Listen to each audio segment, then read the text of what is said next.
ሸሃዳ ሊይዝ ፈልጌ ነው። እስከዛሬ በሌላ አካውንት ነበርኩኝ። አሁን ቤተሰብ እንዳያቅመሰልመኝ አዲስ አካውንት ከፍቼ መጥቼ። መልካም እሺ። የምለው ቃል አብረሽ የተከተልሽ ነው። ከመስለሜ እስከዛሬ ብዙ ጥያቄ እየጠየቅኩ ነበር እየገባሁኝ፣ ግን ዛሬ በህልሜ አንድ ህልም አየሁ። እሺ። ትልቅ ባህር ይመስለኛል። ባህሩ ተከፍሎ ወደ ላይ ወደ ሰማይ ድልድይ ይሰራለትና ወደ ላይ ይወጣል። ሲወጣ በጣም ነጫጭ ልብስ የለበሱ የሙስሊሞች አለባበስ ነው፣ ያምራል። አብሬያቸው ሄድና እዚህ ኢሳ ነብዩላህ ኢሳ እዚህ ያለው ማየት ትፈልጊያለሽ? ተመልሶ ወደ ምድር ይወርዳል ይለኛል።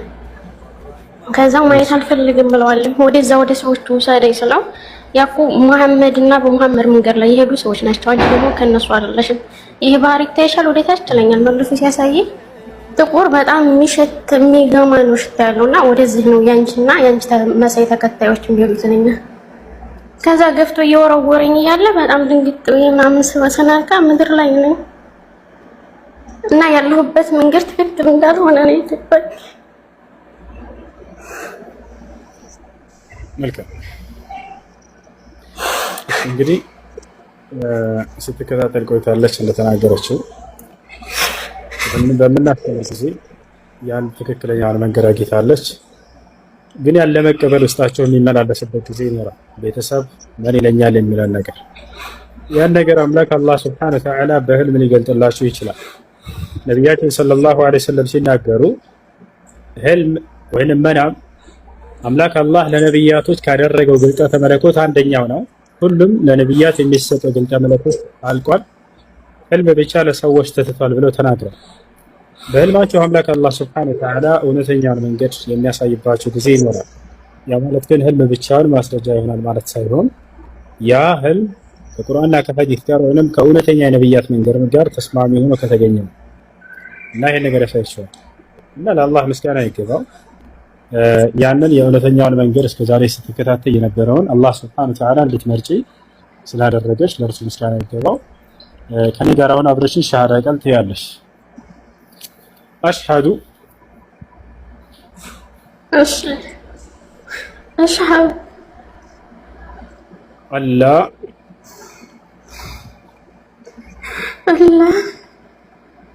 ኢላሃ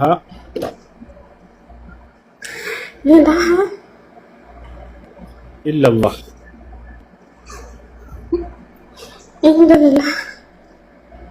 وأشهد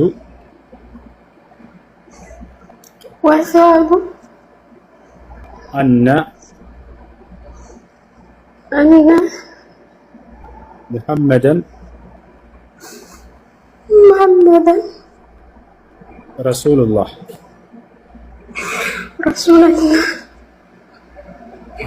ለአላህ ምስጋና ይገባው። ከዚህ በኋላ ሙስሊም ይሆናል። ሙስሊም ሲሆን አንድ ሰው ወደ ነቢያት ህብረት ተቀላቀለ ማለት ነው። እነዚያ ሁሉ ታላላቅ ነቢያቶች የነበሩበትን መንገድ ያን ህብረት ተቀላቀላችሁ ማለት ነው። ለአላህ ምስጋና ይገባው። በዚህ በመንገድ ላይ ብቻችሁን አይደላችሁም። የዓለም ሰው አሁን ምድር ላይ ብቻችሁን እንደው ከበስተጀርባችሁ ቢሆንም እንኳን አንቱም መዐል አንቢያ ወአንቱም መዐል ሙርሰሊን ከነቢያት ጋር ናችሁ። ከዚያ በላይ ከአምላካችሁ ከአላህ ጋር ናችሁ። በእናንተና በአላህ መካከል ያለ አንድ ገመድ አለ። ያም ገመድ ኢስላም ይባላል። እርሱን እስከያዛችሁ ድረስ ከአምላካችሁ ጋር መሆናችሁን አትርሱ። ለዚህ ነው ነቢዩ ሙሐመድ ሰለላሁ ዐለይሂ ወሰለም ላ ተሕዘን ኢነላሃ መዐና ይላሉ። አትዘን፣ አብሽር፣ አላህ ከኛ ጋር ነውና ይላሉ። አንተ መዐላሂ ወለው ኩንተ ወሕደክ መዱምተ ዐላ አስሲራጥ አልሙስተቂም ወዐላ አልኢስላም አልዐዚም። አንተ በታላቁ በኢስላም መንገድ ላይ እስከሆንክ ድረስ ከአምላክህ ከአላህ ጋር ነህ። እንዳጠቃላይ አሁን ያልሽው ቃል የሸሃዳ ቃል ወይንም የምስክር ቃል ይባላል። ማንኛውም ሰው ወደ እስላም ሲገባ ጊዜ የሚሰጥ የምስክር ቃል ነው። ትርጉሙ እነሆ ከአንዱ አምላክ ከአላህ በስተቀር በእውነት የሚመለክ ሌላ አምላክ የለም ብዬ መሰክራለሁኝ፣ ሙሐመድም የአላህ መልእክተኛና ነብይ ናቸው ብዬ መሰክራለሁ ማለት ነው። በየሁሉም ዘመናት ነብያቶችን ይሄ ነበር ሲያስተምሩ የነበሩ። የትእዛዝ ሁሉ ፊተኛና መጀመሪያው አምላክ አንድና ብቸኛ ነው፣ በእርሱ ላይ አጋር የለውም ብለው ነበር የሚያስተምሩት። ታዲያ ነቢዩ ሙሐመድ ሰለላሁ ዐለይሂ ወሰለም በቀደሙት ነቢያት መንገድ ላይ ነውና የተላኩት። የመጀመሪያው ትእዛዝና መሰረት የዚህ የእስልምና ሃይማኖት አምላክ አንድና ብቸኛ ነው፣ ከእርሱ በስተቀር ሌላ ማንም አምላክ የለም እያሉ ነበር የሚያስተምሩት። ገና በህዝቦቻቸው መካከል ሲነሱ ነቢ ሰለላሁ ዐለይሂ ወሰለም ቁሉ ላኢላሃ ኢለላህ ቱፍሊሑ ይሉ ነበር። ከአንዱ አምላክ በስተቀር በእውነት የሚመለክ ሌላ አምላክ የለም ብላችሁ መስክሩ ትድናላችሁ ይሉ ነበር። ታዲያ ይሄን ነው እነሆ ከአላህ በስተቀር በእውነት የሚመለክ ሌላ አምላክ የለም፣ ሙሐመድም የእርሱ መልእክተኛና ነብይ ናቸው ብዬ እመሰክራለሁ ማለት ነው። እሺ አንድ ሰው እስልምናን በመቀበሉ ምን ያገኛል ወደሚለው ስንመጣ አንድ ሰው እስልምናን በተቀበለበት ቀን ያለፈ ኃጢአቱ ሁሉ ይሰረይለታል፣ ይማርለታል፣ ያለምንም ኃጢአት ይሆናል። ልክ ከእናቱ ወደ እንደወጣ ህፃን ልጅ ያለምንም ኃጢአት ይሆናል። ይህን አላህ በቁርአን ላይ ሲናገር ምን አለ? ቁል ለዚነ ከፈሩ ኢየንተሁ ይግፈር ለሁም ማ ቀድ ሰለፍ ወኢን የዑዱ ፈቀድ መደት ሱነቱል አወሊን ይላል። ሙሐመድ ሆይ እነዚያ ለካዱት ሰዎች እንዲበላቸው ካላችሁበት ክህደት ብትቆጠቡና ወደ ኢስላም ብትመጡ ያለፈ ኃጢአታችሁ ሁሉ ይማርላችኋል በላቸው ይላል ነቢያችን ሰለላሁ ዐለይሂ ወሰለም። ታዲያ ሐዲስ ላይ ሲናገሩ ምን አሉ? አልኢስላም የጅቡ ማ ቀብለሁ አሉ። እስልምና ከእርሱ በፊት ያለን ኃጢአት ያስተሰርያል አሉ። ያ ማለት ሰውየው ሲሰልም ጊዜ ያለፈ ኃጢአቱ ሁሉ ይማርለታል ማለት ነው። ሁለተኛው ነገር እስልምና ከሞት በኋላ መነሳት ትንሣኤ ወይንም መቀስቀስ እንዳለ ያስተምራል። ገብታችኋል? ከተቀሰቀሳችሁ በኋላም ገነትን እንደምትወርሱ ያስተምራል። የዘላለማዊ ህይወትንም እንደምትወርሱ ያስተምራል። ማስረጃ ቃለ ሱብሓነሁ ወተዓላ ኢነ ለዚነ አመኑ ወዐሚሉ ሷሊሓት ለሁም ጀናቱ ነዒም ኻሊዲነ ፊሃ ወዐደላሂ ሐቃ ወሁወል ዐዚዙል ሐኪም ይላል። እነዚያ በእኔ አምነው መልካምን የሰሩ ሰዎች ለእነርሱ የገነት ጸጋ አለችላቸው፣ እነርሱም በእርሷ ውስጥ ለዘላለም ዘውታሪዎች ናቸው። ይህ የእኔ አላህ ቃልም እውነት ነው፣ እኔ አሸናፊና ጥበበኛ የሆንኩት አምላካችሁ ነኝ እያለ ይናገራል። መሐመድ አልቡሃሪ የሰበሰቡት ሐዲስ የመጀመሪያው ቅጂ ተገኝቷል ወይ? እሺ ካልተገኘ ደግሞ ከሳቸው በኋላ የተጻፈው ሐዲስ ጥያቄ ውስጥ አያስገባውም ወይ የሚል ጥያቄ ነው።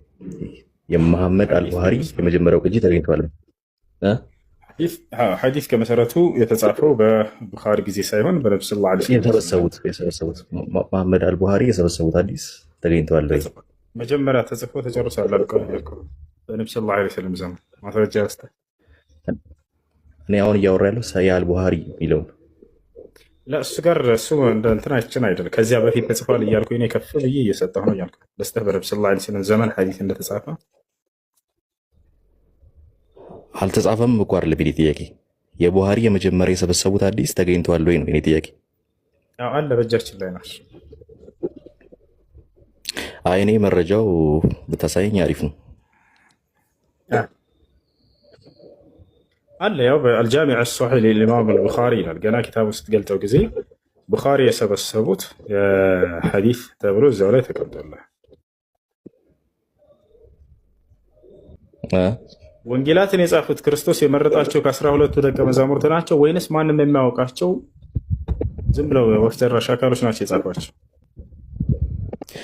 በተመሳሳይ መልኩ እኮ ያው የቁርአን ጸሐፊ እኮ አይታወቅም። ኦኬ፣ ስለዚህ ያው የቁርአን ጸሐፊ ይታወቃል። አሳያለሁ እኛ ወጥቼ አይታወቅም። ሰና ማንስክሪፕት ማን የጻፈው? ማን የጻፈው? ወይ አንድ ያዳምጥ እንጂ ደቀ መዛሙርቶቹ ኢየሱስ ክርስቶስ የመረጣቸው ሐዋርያቶች ናቸው የጻፉት ወንጌላትን ወይንስ ማንም የማያውቃቸው ናቸው ጽፎ የሰጧቸው?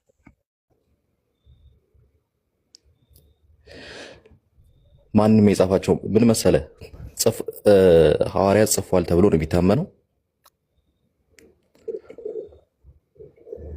በተመሳሳይ መልኩ ደግሞ የእናንተ ሰዋቦቹ ጽፏል ትላላችሁ፣ ግን ጸሐፊ አይታወቅም።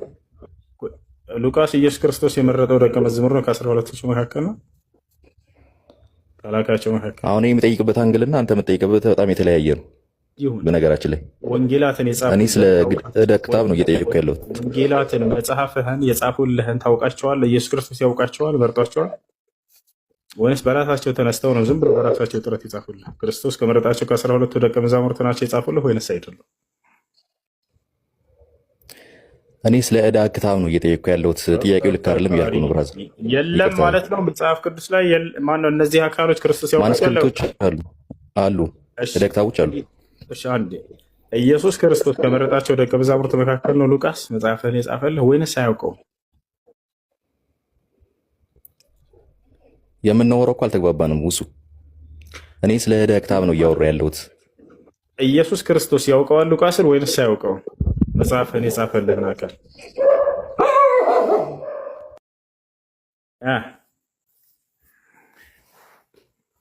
ይሰማል? በቃ መመለስ አይችልም። ምንም ማድረግ አይቻልም። ስለ ኪታቦቹ ማውራት እንችላለን። አልቻልክም እኮ ሰና የተገኘውን የሰና ማንስክሪፕት የጻፈው ጸሐፊውን አሳየኝ። ማን መጽሐፍህን የጻፈልህ ማን ነው? አታውቃቸውም ማለት ነው? መጀመሪያ አንተ የሰና የቁርአን ማንስክሪፕት እሺ፣ መመለስ የሚችል ክርስቲያን መልሱን ያውቀዋልና። ምክንያቱም በአንጻራዊ ግን ቁርአን የጻፉትን አይታወቁም እኮ አለ። መጀመሪያ ላይ አለቀ በቃ። ምክንያቱም መጽሐፉን ማን እንደጻፈው ስለማይታወቅ ስለሚያውቅ ማለት ነው። እኔ ግን ከመጀመሪያው ጀምሬ አይ ይታወቃሉ የቁርአን ጸሐፊዎች፣ ያሳይሃለሁኝ፣ ያወጣልሃለሁ እያልኩት ነበር። ቃል በቃል እኔ ነኝ ቁርአንን የጻፍኩት ብሎ የተናገረውን አካል ነው። ኮሜንት ላይ ትስቃለች። እሱ ነው የሚያወጣሽ።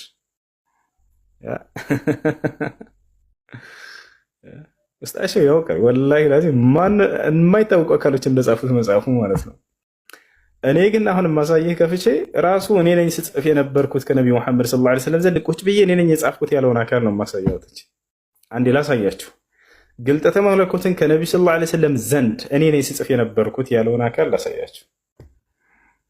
አንተ ግን ሉቃስ ኢየሱስ ክርስቶስ አያውቀውም፣ ገብቶሃል? አልመረጠውም።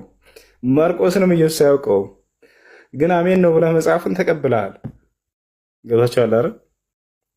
እኔ ላሳያችሁ። እኔ አንዴ ላሳያችሁ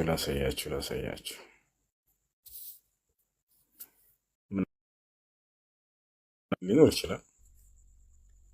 ላሳያችሁ። እኛ ቁርአንን የጻፉልንን አካል በደንብ አድርገን እናውቃቸዋለን። ራሳቸው ተናግረዋል። ራሳቸው እንደጻፉት ራሳቸው ብቻ ሳይሆኑ የሌሎችን ምስክሮች አለላቸው።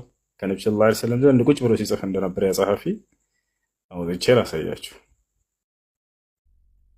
ቁርአንን ያዘጋጀው አካል ራሱ እኔ ነኝ ያዘጋጀሁት ከእርሳቸው ዘንድ ቁጭ ብዬ ብሎ የተናገረው ኩንቱ አክቱቡል ወሕየ ሊረሱሊላህ ይላል። ተመልከቱ። ያው ዘይድ ብን ሳቢት እዚህ ቦታ ላይ ምን ይላል? ዘይድ ብን ሳቢት ቃለ ኩንቱ አክቱቡ ሊረሱሊላህ ሰለላሁ ዐለይሂ ወሰለም፣ ለነቢዩ ሰለላሁ ዐለይሂ ወሰለም የምጽፈውን የነበርኩ እያለ ስጽፍ ነበር ብሎ ይናገራል። ማን? ራሱ ያው ግለሰቡ የምናውቀው ዘይድ ራሱ ዘይድ ብን ሳቢት። ወደ አማርኛ ልቀይርላችሁ። በዘይድ ብን ሳቢት ውክልና መሰረት እንዲህ ብሏል። ለአላህ መልእክተኛ ሰለላሁ ዐለይሂ ወሰለም እጽፍ ነበር። ያው የሚጽፈው ምን ነበር? ያው የቁርአን አንቀጾችን ይገልጻል። ገብቷቸዋል። ሲጽፍ የነበረው እርሱ ነው። ነቢያችን ሰለላሁ ዐለይሂ ወሰለም ናጻፍ እያሉ ሲያስጽፉት የነበረውን ራሱ እንደሆነ ተገልጿል ማለት ነው። እሺ፣ አንድ ጥያቄ ልጨምር። ነቢያችን መሐመድ ሰው ገድለው ነበር? ምን አይነት ሰው?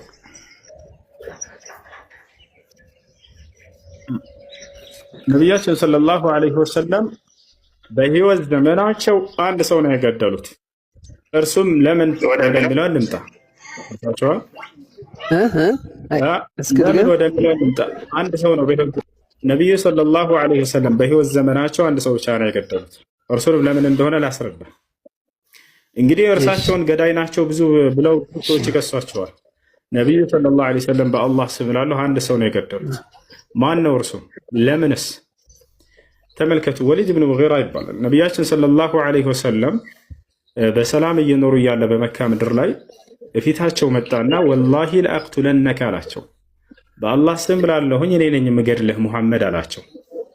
በአላህ ስም ብላለሁ እኔ ነኝ የምገድልህ ብሎ ዛተባቸው። ይህ ሰው እንዳውም ይህ የሚገርማቸው እርሳቸውን የሚያስተች ሳይሆን ትክክለኛ የነብይነታቸው ማረጋገጫ ነው። የአንድ ነብይ የነብይነት ማረጋገጫ ጆሲ ያ ነብይ ትንቢትን ተናግሮ በተናገረበት መሰረት መፈጸሙ ነብይነትን ያሰኛል?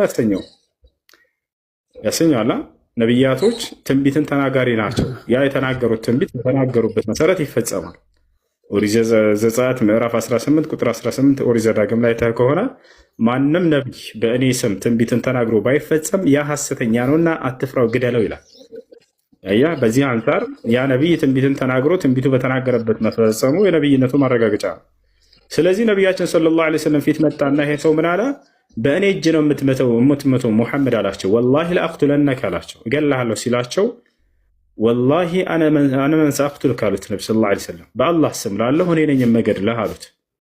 አሁን ይሄ ነገር እርሳቸው ባሉበት መሰረት ባይፈጸም ይሄ ነገር ምን ይሆናል? ሐሰተኛ ያደርጋቸዋል። ነገር ግን እርሳቸው ይሄ ሰውዬ መጥቶ ገላሃለሁ ስላላቸው ነው ነቢያችን ሰለላሁ ዐለይሂ ወሰለም ያን ቃል የተናገሩት። ከዚያ እንዳው ተደብቀው ገደሉት ምናምን ወይ ላ አይደለም። ጦር ሜዳ ላይ ሊጋደላቸው መጣ። አየህ አይደለ? ጦር ሜዳ ላይ ይህ ሰው እገላሃለሁ እንዳላቸው በጦር ሜዳ ላይ ተገናኙና ዛሬ ሙሐመድን ነው የምገድለው ብሎ ሰይፉን መዞ ረሱን እየጋለበ ወደ እርሳቸው መሄድ ጀመረ። ያን የተናገረውን ቃል እውን ሊያደርግባቸው ሊገላቸው ማለት ነው። ሊገላቸው ባሉ ጊዜ ነቢያችን ሰለላሁ ዐለይሂ ወሰለም ጋር ልክ ሲደርስ ወዲያው ተቀበሉትና ገደሉት። እርሳቸው እዚህ ቦታ ላይ አንደኛ ሰላማዊ የሆነ ሰው ሄደው አልገደሉም። ሊጋደል የመጣን አካል ነው ከራሳቸው ተከላክለው የገደሉት። ሁለተኛ የነብይነታቸው አንደኛው ማረጋገጫ ነው። እገልሃለሁ ሲላቸው በእኔ እጅ ነው የምትሞተው እንጂ በፍጹም አንተ እኔን አትገለኝም ብለው ነቢ ሰለላሁ ዐለይሂ ወሰለም ተናገሩት። እርሳቸውን ገደሉት። ስለዚህ ነቢያችን ሰለላሁ ዐለይሂ ወሰለም በህይወት ዘመናቸው አንድ ሰው ነው በእጃቸው የሞተው። እርሱም ያገላሃለሁ ብሎ ዝቶባቸው የነበረ ሰው ሊገላቸው በመጣ ጊዜ ዛኔ እርሱን የገደሉት። ገባ? እስቲ እንትን ሰላም ነው? እንዴት ነህ? ደህና ነው አለ። ምን ነው ሚዩት አደረገኝ? ሚዩት ፍቱ በላቸው። አቤት አቤት፣ ሚዩት እያደረጉ ነው ኡስታዝ። ሁሱ ፍቱ በላቸው። አልጨረስኩም። ቆይ ሚዩት አድርገው፣ እንደዚህ ቆያ። ሚዩት አድርገውኛል። ሚዩት አድርጉን። አንዴ ይሳደብ፣ ኮሜንት ላይ ክፈቱለት። እሺ አንዴ ኮሜንት ክፈቱለት። ጆሲ ቀጥል እስከዛ። እሺ እኔ ማለት ዩኒቨርሲቲ ስማር ማለት ነው አለው እነ ዶክተር አህመድ ዲዳት እነ ዛኪር ስብከታቸው እና ስኮላርስ ናቸው፣ ሙስሊም ስኮላርስ ናቸው። እኔ ደግሞ በስኮላር አምናለሁ። ዝም ብሎ አንድ መጥቶ ቢሰብከኝ አልሰማም። ግን ስኮላሪቲ ማለት በጣም ጀስቲፋያብል የሆነ ነገር እንደሚናገሩ ስለማውቅ እከታተላቸዋለሁና ለመሞገት ሞክራለሁ። እና እነሱ ምንድነው የሚያደርጉት? ሳይንስ እና ሪሊጅን አይጋጭም ብሎ ነው የሚሞግቱትና በዚህ ላይ እስከ አስተያየት ስጥ። በሚራክል ታምናለህ? ማለት ሙስሊም በሚራክል ያምናል፣ ሳይንስ በሚራክል ላይ ያምናል። ግን ዶክተር ዛኪር ግን ጀስቲፋይ ሊያደርጉት ይሞክራሉ። እና በዚህ ጉዳይ እስኪ እሺ ይኸውልህ፣ ሳይንስ የሰዎች የእውቀት የደረሰችባት የሆነች እንትን ነች፣ ማረጋገጫ ነች። ቁርአን ደግሞ የሰዎች ፈጣሪ የሆነው የአምላክ አላህ ሱብሓነሁ ወተዓላ የተናገረው ንግግር ነው። እኛ መሰረታችን አስላችን ቁርአን ነው። ገብቶሃል? እርሱን ተስማምቶ ከመጣ ሳይንስ የዛኔ እውነት ነው እንቀበለዋለን። እርሱን ተስማምቶ ካልመጣ ደግሞ አንቀበለው። ምክንያቱም እንደ ሎጂክ እንኳን ከሄድን የአምላክና ሰዎች የሚደርሱበት የእውቀት ደረጃ እኩል አይደለም። ፈጣሪ ሁሉን አዋቂ ነው። እነሱ ደግሞ ሰዎች ያችን በተሰጣቸው አይምሮ የደረሱባትን የእውቀት ጥግ ነው ሊናገሩ የሚችሉት እና ስለዚህ ሊስማማ የሚችልም አለ፣ ሊጋጭ የሚችልም አለ። እኛ ግን መሰረታችን አስላችን ምንድን ነው? ቁርአን ነው። የአምላክ ቃል ገዢ ነው። የአምላክ ቃል እውነት ነው። ወመን አስደቁ ሚነላሂ ሐዲሳ ይላል። ወመን አስደቁ ሚነላሂ ቂላ ይላል። እንደኔ እንደ አምላካችሁ እንደ አላህ ማን በእውነትን የሚናገር ይላል። አሁ ለይሰ ሁናከ አስደቅ ሚነላሂ ዐዘ ወጀል። እንደ አላህ እውነት ተናጋሪ ማንም የለም። ቁል ሰደቀላህ አላህ እውነት ተናገረ። እርግጠኞች ነን ዝናብ እንዴትና ለምን እንደሚዘንብ በጣም እርግጠኞች ነን። እንደዚህ በሳይንሱ ማለት ነው። ዝናብ የሚያዘንበው ፈጣሪ ነው ወይስ በሃይድሮጅን እና ኦክሲጅን ተገናኝተው የሚፈጥሩት ውህድ መሆኑ አሁን ላይ እናውቃለን። ግን እኔ ክርስቲያን ነኝ፣ ከክርስቲያን ጋርም የሚያጋጨኝ እሱ ነው። ፈጣሪ ነው ዝናብ የሚሰጠው ነው። ዝናብ የሚሰጠው ሃይድሮጅን ፕላስ ኦክሲጅን እና በዚህ ስለ ፍሮንታል ስለ ኦሮግራፊክስ እንዴት ዝናብ እንደሚፈጠር ተምረናል እና we are quite sure አሁን ላይ ማለት ነው። እና ሃይድሮጅን ፕላስ ኦክሲጅን ኢዝ ኢኳልስ ቱ ዋተር ዛትስ ኢት። እንዴት ነው ፈጣሪ ሊሰጥህ የሚችለው? ኦቨርሬት ላሉ ዝናብ የሚመጣበት ሰበብና ምክንያት አለው። አሁን እንዳልከው አላህ ስብሐነሁ ወተዓላ ዝናብን ለማምጣት ሲፈልግ ጊዜ የሚያደርገው ነገር አለ። ዳመናን እንዲመጣ ያደርጋል ቀድሞ።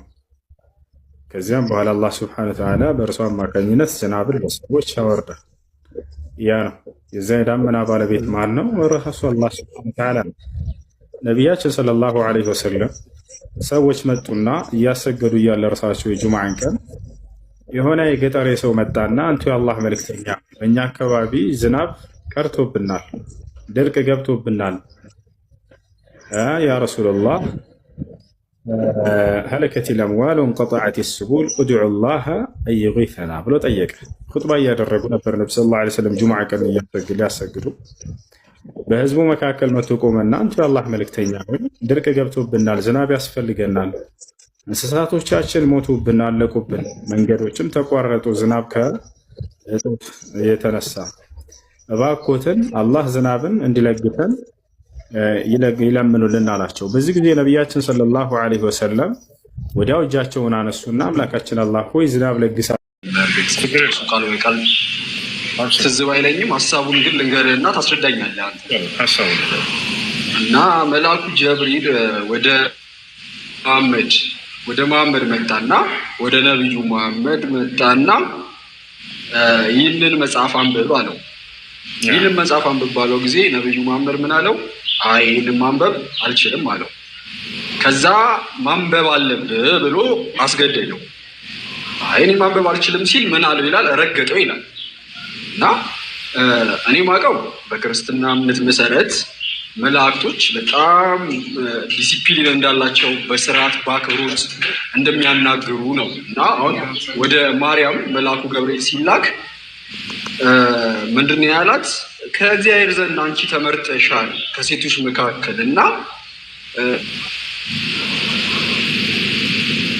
ጸጋ የተሞላሽ ነሽ ብሎ ሰላምታ እንዳቀረበላት መጽሐፍ ቅዱስ ይናገራል። እና እሷ እንደውም ተደንቃ ይህ እንዴት ያለ ሰላምታ ነው ብላ መለሰችለት። እና ትጸንሻለሽ፣ ወንድ ትወልጃለሽ፣ ስሙንም አማኑኤል ትይዋለሽ አላት። እና በጣም ከንግግሩ ምን እንዳለች እንደተደነቀች ይናገራል መጽሐፍ ቅዱስ ላይ። እና መላእክቶች ሰውን ይህን ያክል በማክበር ነው እንትን የሚቀርቡት እና ከሰው ልጆች ይልቅ የተሻለ ለፈጣሪ ቅርብ ስለሆኑ የተሻለ እውቀት አላቸው ከኛ መላእክቶች። እና እንዴት ነው ግን አንድ ሰው እንኳን ትንሽ ሰው ላይረዳው የሚችለው ነገር ይዞ ሰው ጋር መጥቶ ይህንን ነገር ካላስረዳኸኝ አይለው። እዛ ጋር ግን ጀብሪል ነብዩ መሐመድ እንደዛ ሲለው እናያለን። ይሄ እንዴት ሊሆን ይችላል? እሺ የመጀመሪያው ምንድነው? ነብዩ መሐመድን መላእክት እንደላቸው ረገጣቸው ያልከው ስህተት ነው። ረገጣቸው የሚል የለበት። ሁለተኛው ምንድነው? ወደ ማርያም በመጣ ጊዜ አብስሯት አላብሳሪ መላእክት ብለሃል። አዎ ነብዩ ሰለላሁ ዐለይሂ ወሰለም መልአኩ ጅብሪል በመጣ ጊዜ አብስሯቸዋል። ምናልባት ሐዲሱን ካልሰማ ልንገርህ። ጃአ ጅብሪል ኢለ ነቢይ ሰለላሁ ዐለይሂ ወሰለም ወቃለ ለሁ ያ ሙሐመድ ኢነከ ለረሱሉላሂ ሐቃ። መልአኩ ገብርኤል መጣና ለነቢ ሰለላሁ ዐለይሂ ወሰለም ተገለጠላቸው። ያውም የብስራትን ቃል ሰጣቸው። ሙሐመድ ሆይ እነሆ አንተ የአላህ መልእክተኛ ተደርገህ ተመርጠሃል ብሎ የብስራትን ቃል ሰጣቸው፣ አበሰራቸው፣ አጽናናቸው። ጽናኝ ወላሂ ያ ነው። ሌላው ነገር ማርያም ጋር በመጣ ጊዜ ፈርታ ነበር፣ ደንግጣ ነበር። ወደ ዘከሪያ ጋር በመጣ ጊዜ መልአኩ ገብርኤል ፈርቶ ነበር፣ ደንግጦ ነበር። ይህ መጽሐፍ ቅዱስ ላይ ላሳየህ እችላለሁ። ታዲያ ነቢዩ ሰለላሁ ዐለይሂ ወሰለም መፍራትና በደንግጣቸው ነው ተከስቶ እንኳን ቢሆን ችግሩ ምንድን ነው? ይሄ ለነብዩ ሰለላሁ ዐለይሂ ወሰለም እንዳውም በመልአክ አንዱ ለነብዩ ሰለላሁ ዐለይሂ ወሰለም እንደዛ የሆነበት ምክንያት ምንድነው? አንደኛ በመልአክ ማንነቱ ነው ያመጣላቸው። ሰው ሆኖ ሲመጣ እንደዚያ ሆነዋል ወይ ከተባለ ላልሆኑ በፍጹም ኖርማል እንደኔ እንዳንተ ቁጭ ብለው ነው ያወሩት። ሐዲስ ላይ አለ። ነብያችን ሰለላሁ ዐለይሂ ወሰለም ግን መጀመሪያ ሲገለጥ መልአኩ ገብርኤል የደነገጡበት ምክንያት መደንገጣቸው እንዳውም እውነት መሆኑን ነው የሚያሳየው። ለምን እንደሆነ በደንብ ተከታተሉ። አንተ አይተው የማታውቀው ፍጡር መልአክ እንደ ሰው አይደለም መልካቸው፣ በራሱ ማንነት ቢገለጥልህ ማንም በሌለበት አካባቢ የዛኔ ገና ስታይ ልትደነግጥ ትችላለህ። ገብቶሃል? ወደ መልአኩ ማነው ወደ ዘከሪያ በመጣ ጊዜ ወደ ማርያም በመጣ ጊዜ መልአካዊ ማንነቱን ይዘ ሰው ሆኖ መጣ አይደለም። በዚያ ሁኔታ ደነገጡ። እንደውም እነሱ የነሱ ነው እንደውም ሐሰተኛ ነው ሊያስብል የሚችለው። ሐሰተኛ አላልኩም እንደው በዚህ ሚዛን ከመጣችሁ ማለት ነው እንጂ ወደ ዘከሪያስም መልአኩ ገብርኤል እንደመጣ እናምናለን፣ ወደ ማርያም እንደመጣ እናምናለን። ነገር ግን አይተው ደንግጠዋል። እንደ መጽሐፍ ቅዱስ ፈርተዋል። መፍራትና በመደንገጥ እንዴት ሊከሰት ይችላል? በእውነት መልአክ ከሆነ ብዬ ጥያቄ ማንሳት እችላለሁ። እዚያ ላይ ላሳየህ እችላለሁ። ዘካርያ ደንግጧል፣ ፈርቷል። ማርያም ደንግጣለች፣ ፈርታለች። ገብቶሃል አይደለ? ያ ግን ነቢያችን ሰለላሁ ዐለይሂ ወሰለምን አብስሯቸዋል። ታዲያ የሆነው ምንድነው? ፈضمه الى صدره ወደ ራሱ አስጠጋቸውና ለዛኔ የመላእክ ኃይልና የሰው ኃይል እኩል አይደለም። ያዝ ቢያደርግህ አንተ የዛኔ ጭብጥ ያደረግህ ነው የሚመስለው። አንተ እንግዲህ የሆነችን ነገር አንተ ዝም ብል ዛሬ ያዝ ብታደርገው ልጆችህ በቃ አንተ በሰላም ያስከተም ይመስላል። ለሷ ግን የተጨናነቀች ያክል ነው። ያንተ ማንነትና የሷ ማንነት በጣም ሰማይና ምድር ነውና ሰው ናቸው። መልአኩ ገብርኤል 600 ክንፍ ያለው መልአክ ነው። እዚያ ማንነቱ መጥቶ فضمه الى صدره ወደ ልቡ ሳብ ቢያደርጋቸው የዛኔ እንትን የሚል ነገር አይደለም። ሐሰተኛ የሚያስብል ነገር አይደለም። መፍራትና መደንገጥ በመጽሐፍህ ላይ ባነሳሃት ነው። በማርያም ላይ የተከሰተ ነው። ማየት የምትፈልግ ከሆነ እሱን አሳይሃለሁ። ያ ነው። እሺ ኦኬ። እሺ በሰረባቸውን የበስራት ቃል ላሳየህ እችላለሁ። ሙሐመድ ሆይ የአምላክ መልአክ ነቢይ መልእክተኛ ተደርገህ ተመርጠሃል እያለ አብስሯቸዋል። እሺ ልክ የማናውቀውን ነገር ነግረናል። እሱ ምንድን ነው? አላህ ሁለት ቀኝና ግራ እጆች፣ ቆይ ቀኝና ግራ እጆች፣ ጣቶች፣ ባት እና የመሳሰሉት እንዳለው ነግረናል። አለው አይደለ? የሌለውን ነው እንዲ ያለው ያልከን አለ ብዬሃለሁ። አይ እኮ እነዚህ ያሉት ነገሮች ምንድን ነው የሚባሉት በእስልምና? እነዚህ መለኮታዊ ማንነት ይባላሉ። እሱ ይፋ እኮ እነዚህ አሁን በሱማ ነው የሚያልከኝ። መለኮታዊ ማንነት አላህ በመለኮታዊ ማንነት ስንት ነው? ስንት መለኮታዊ ማንነት አለ? ስንት መለኮታዊ ማንነት አለ? አንድ። ኦኬ። እጁና እግሩ አንድ ነው እንዴ? ማንነት ማለትን ማለት ነው ትርጉሙ። አይ ምንድን ናቸው? ስለ መለኮታዊ ማንነት ናቸው አልከኝ። ስለዚህ እጁና እግሩ አንድ ናቸው ማለት ነው? አንድ ናቸው። እግርና እጁ አንድ ነው? ከእርሱ መገለጫዎች ናቸውና አንድ ነው። አይ አንድ ናቸው። እግሩና እግሩ እጅ እግሩ ነው ማለት ነው። እንደሱ አንተ ለምሳሌ አንተ እጅህ አለ እግርህ አለ እኮ እሱን እኮ ነው። አታዳምጥም? አዳምጣለሁ። ቀጥል። አዳምጥሽ። እነዚህ ሁሉ ማንን ይገልጻሉ? ያንተ ማን ነው ስምህ? አይገልጻሉ እኮ አይደለም። እኔ ስንት ናቸው መገለጫዎቹ? ስንት ናቸው ነው ጥያቄ። ስምህ ማን ነው? አማናዊ። ከኔ ስም ጋር ምን ይገናኛል? ምን ሆናል? አማናዊ። ማንነትና ምንነት ምንድን ነው? ምንነት ማንነት አይደለም የኔ ጥያቄ። አሁን እጆቹና እግሮቹ አንድ ናቸው አልከኝ። ስለዚህ እጁ እግር ነው፣ እግሩ እጅ ነው ማለት ነው ወይ ነው? የምትጠይቀውን እራሱ አታውቅም? ግልጽ እኮ ነው ጥያቄ። አታዳምጥም? እሺ አዳምጣለሁ። አትደረብ እንጂ ታዲያ። እሺ ምንነትና ማንነት ማወቅ ያለብህ መጀመሪያ። እሺ ለኛ እሱ ማንነትና ምንነት ምንድን ነው ስለ አላውቅም አልክ። መጀመሪያ እነሱን ማወቅ አለብን። አላህ ስብሐነሁ ወተዓላ በማንነት አላህ ስብሐነሁ ወተዓላ በማንነቱም በምንነቱም አንድ ነው። እርሱ አንድ ነው በማንነቱም በምንነቱም። ታዲያ ማንነት ሲባል ምን ማለት ነው? ምንነት ሲባል ምን ማለት ነው የሚለውን ማወቅ አለብን። ማንኛውም ነገር ማንነትና ምንነት አለው። ያ ነው። ለምሳሌ ሰው ማንነቱ ምንድን ነው ከተባለ ማነህ ቢባል እኔ ሁሴን ነኝ ይላለሁኝ። አያችሁ አይደለ? ምንነት ደግሞ ምንድነህ ቢባል ሰው ነኝ ይላለሁኝ። አላህ ስብሐነሁ ወተዓላ ታዲያ ማን ነው ቢባል ማንነቱ አላህ ነው። ታዲያ በዚህ በአላህነቱ ስንት ነው? እርሱ አንድ ነው። አየህ፣ ቁል ሁወ አላሁ አሐድ፣ አላህ አንድ ነው ይላል። ምንነቱስ ምንድን ነው ተብሎ ቢጠየቅ አላህ አምላክ ነው። ገብተዋል? አምላክ ነው። ይህ በአምላክነቱ ስንት ነው? አንድ ነው። እርሱ አንድ ነው። እርሱ በአምላክነቱ ወይም በመለኮታዊ ማንነቱ አንድ ብቻ ለመሆኑ ማረጋገጫው ማስረጃ ምንድን ነው ከተባለ ወኢላሁኩም ኢላሁ ዋሂድ ይላል ሱረቱል በቀራ ላይ። ኡስታዝ ጥያቄ ግን እኮ ስለ ማንነትና ስለ ምንነት አይደለም። الأدب نزله تحت بسرعة يلا يا تسمع كلامي ስለዚህ ምንነት ብሎ ማለት አምላክነት ነው፣ መለኮታዊ ማንነት ነው። ስለዚህ እርሱ በመለኮታዊ ማንነቱ አንድ ብቻ ነው። ወኢላሁኩም ኢላሁ ዋሂድ፣ እኔ አምላካችሁ አላህ አንድ ብቻ ነኝ አለ። ታዲያ እነዚህ ሲፋዎቹ መገለጫዎቹ ከምንነቱ ናቸው። ገብቷቸዋል አይደለ? እጅግር ምናምን የምንለው ይሄ ሁሉ ማለት ነው። ታዲያ በአላህ ስብሐነሁ ወተዓላ በመለኮታዊ ባህሪያቶቹ ወይም በምንነቱ አንድ ብቻ ነው እርሱ። ባይሆን እነዚያን እየገነጣጠለን ስንት ናቸው ማለት የምንችለው በክርስትና በእናንተ እምነት ነው። ምክንያቱም እናንተ ያንን ገንጥላችሁ እያንዳንዳቸውን ስለምትከፋፍሏቸው። አረ ኡስታዝ ቁርአኑ ላይ ሆነ አዳምጥ ልጨርስልህ፣ እምነትህን ላስተምርህ። ነው ማሽ ትነዝል ልተህ አዳምጥ፣ ረጋበል።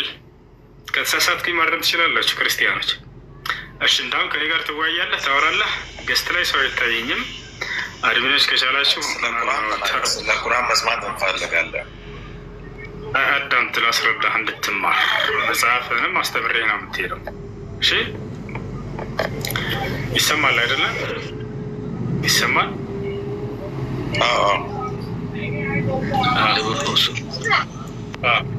አንተ የአምላክህን ክፍሎች ገነጣጥለህ አምላክ አምላክ አምላክ ስለምትል ማለት ነው። ለምሳሌ መንፈሱ አምላክ ነው ትላለህ፣ መንፈሱ አምላክ ነው። መንፈሱን ተወስድና አምላክ ነው ትላለህ። ቃሉን ተወስድና አምላክ ነው ትላለህ። ራሱን ደግሞ አምላክ ነው ትላለህ። እኔስ እንደዛ አለኝ? እኔ እንደዛ አይደለም። እኔ አምላክ አላህ ስብሐነሁ ወተዓላ በማንነቱም በምንነቱም ብቸኛ ነው፣ አንድ ነው ብዬ ቅድም እንዳረጋገጥኩላችሁ ቃሉን ወስጄ አምላክ ነው። መንፈስ የሚባል ነገር ወስድና አምላክ ነው። እጁን ወስድና አምላክ ነው። እግሩን ወስድና አምላክ ነው። ከዛ ያን ቁጥርና አምላክ አምላክ አምላክ ይሄ አይሰራ። ይሄ ያለው በእናንተ ነው። እኔ እግሩን ወስድና ከእናንተ የአምላክ እግር አምላክ ነው ወይ ማለት የመጠየቅ መብት አለ። ምክንያቱም ቃሉን ወስደህ አምላክ ነው።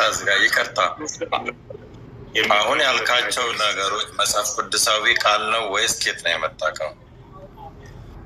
ኦኬ፣ ቃሉ አምላክ ነው ብለህ ታምናለህ አይደለ? አምላክህ ኖ ወይ? አሁን አንተ ያለው መጽሐፍ ቅዱስ ላይ ጥቀስና አሳየን። ቃሉ አምላክ እንዳንተ ግንዛቤ ዮሐንስ ወንጌል ምዕራፍ 1 ቁጥር 1 ላይ በመጀመሪያ ቃል ነበር፣ ቃልም ከእግዚአብሔር ዘንድ ነበር፣ ቃልም እግዚአብሔር ነበር። ቃል የተባለው እዚህ ጋር ማን ነው? ያው ማስረጃ ሰጠው። ማን ነው ቃል? እዚህ ጋር ወጥቷል። ገስት ላይ ሰው አይታየም። ልጆች ማን ነው ቃል የተባለው እዚህ ጋር? ይታያል አለ። እሺ እኔ የተባለው እዚህ ጋር ማን ነው? እሱ ከሌለ ጠይቅሽ ከሌለ። ስለዚህ እነዚህን የአምላክን ክፍሎች እየከፋፈሉ እየቸበቸቡ አምላክ አምላክ አምላክ ማለት ከእናንተ ጋር ስለሆነ ያለው እያንዳንዱን አካል እየነሳን ይህ አምላክ ነው ይህ አምላክ ነው ብሎ መጠየቅ ያለው የሚቻለው ከእናንተ ጋር። እኔ ለምሳሌ ግን ወደ እስልምና ብትመጣ እኔ አምላክ የአላህን ቃሉን ብቻውን ወስጄ አምላክ ነው ብዬ አላምንም። ልክ እንደ እጁን ወስድና አምላክ ነው ብዬ አላምንም። እግሩን ወስድና አምላክ ነው ላ እርሱ በሁሉ ማንነቱ አላህ ስብሐነሁ ወተዓላ አንድ አምላክ ነው።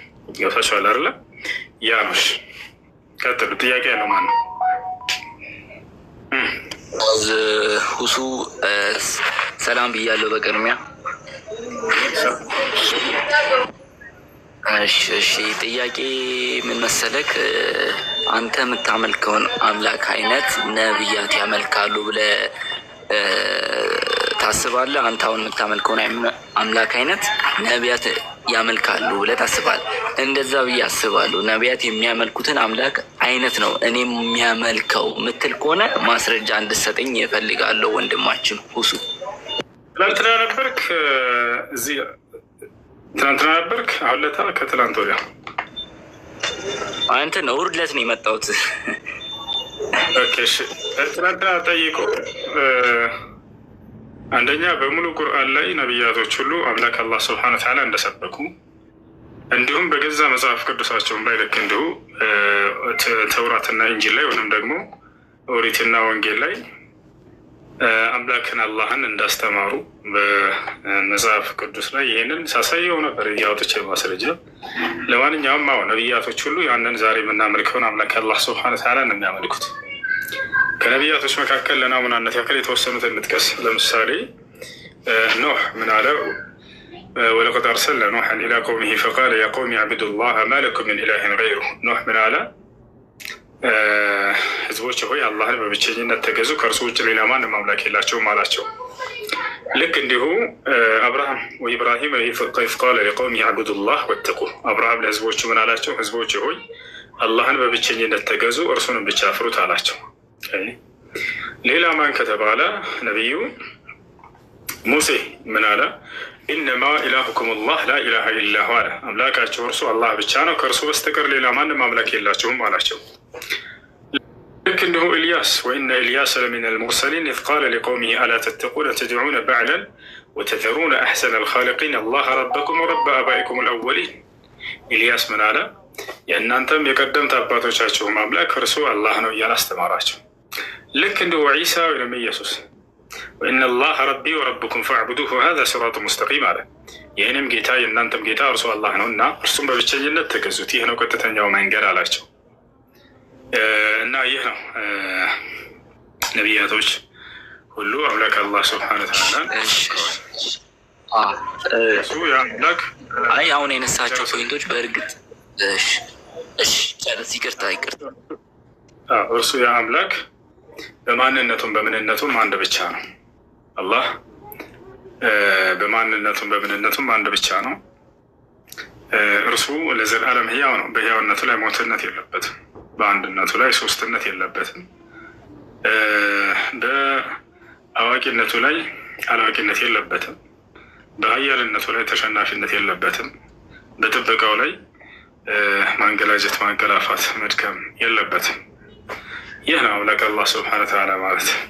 እሺ ነገር ግን ከጊዜ በኋላ የተነሱ አካሎች በነቢያት መንገድ ላይ ነን ብለው ያስባሉ። የክርስቲያኖች ያንን የነቢያት አምላክ አንዱን አምላክ አንድም ሶስትም ነው ብለው ገለጹ። ልክ እንዲሁ ያ የነቢያት አምላክ ስለ ኃጢአታችን ሙቶልን ብለው አሰቡ እና በርካታ የማይገቡ የአምላክን መገለጫዎች አደረጉና እርሱን ባህሪውን ቀየሩ። ከዚያም በኋላ አምላክ አላህ ስብሐነ ወተዓላ ነቢይ ሙሐመድ ሰለላሁ ዐለይሂ ወሰለምን ማስነሳት ግድ ሆነበትና እነዚያን የቀደሙትን ነቢያቶች አምላክ አንድና ብቸኛ የሆነውን ለዘላለም ህያው የሆነውን አምላክ አላህ ስብሐነ ወተዓላ እንዲሰብኩ ላካቸው ማለት ነው። ይህን ይመስላልሽ። ቀጥል። እሺ አሁን ስለ ክርስቲያን ያነሳኸው ኡስታዝ ማስረጃ አለክ? እስቲ ማስረጃ እያሳየህን እኛም እናዳምጥ። ሰላሙ አለይኩም። ቆይ አትደራረቡ እሺ። ሚጣ እንትን ቆይ ዘሚካኤል ተረጋጋ። እሺ ትቀጥላለህ። ቆይ ላስተካክልና ትቀጥላላችሁ። ተረጋጉ። ቆይ አንዴ። አንደኛ ነገር አንድ ሰው ሀሳብ ሳይጨርስ አትደራረቡ። ሁለተኛ ነገር ደግሞ አንድ ነገር ልንገራችሁ። ክርስቲያኖች እዚህ መታችሁ ሰው ጠይቁ። እሱ እያወራቱ ሁለተኛ ነገር ደግሞ ክርስቲያኖች ጥያቄ ስትጠይቁ ከመጽሐፍ ቅዱስ እንደምትመልሱት እኛንም ጥያቄ ስትጠይቁን ከቁርአን ነው የምንመልሰው፣ ከቁርአንና ከሀዲስ። እዚህ መታችሁ ጥያቄ ስትጠይቁ ኤቲስታቱ ነው ወይ ደግሞ እንዲመለስላችሁ የምፈልጉት መጽሐፍ ካለ ደግሞ እሱን መጽሐፍ ይዛችሁ ነው፣ ከእሱ መጽሐፍ ላይ እንመልስላችኋለን። የሆነ ሜዳ ላይ ያለ ጥያቄ አትጠይቁ። ዘሚካኤል ጠይቅ። እሺ ቀጥሉ።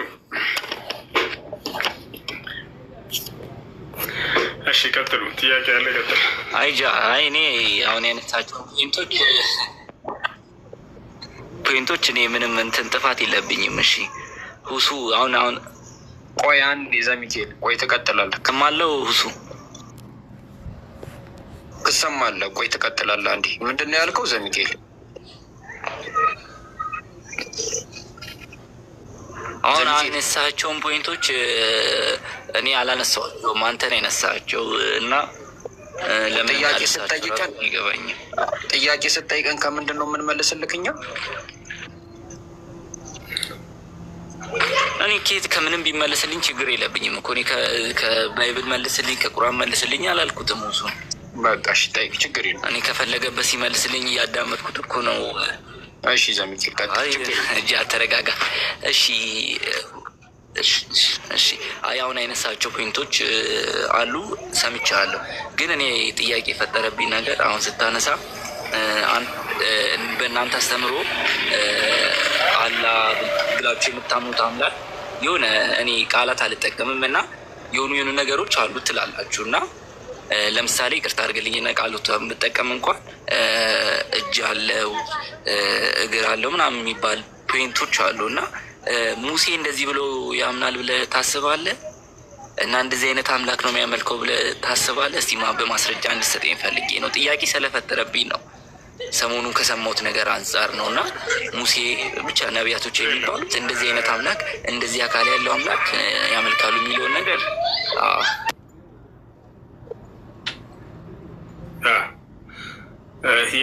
ያስተምራሉ። ምን መሰላችሁ? አንድ ነቢይ ያስተማረውን ትምህርት ሌላኛው ነቢይ የሚያስተምረው ነው። ገብታችኋል? ያ ነቢይ የሚያስተምረውን ትምህርት ያኛው ነቢይ ያስተምረዋል። ግን የግዴታ ነቢይ ያስተማረው ሁሉ እንዳለ መጻፍ አለበት ወይ? ይሄ የተሳሳተ አካሄድ ነው።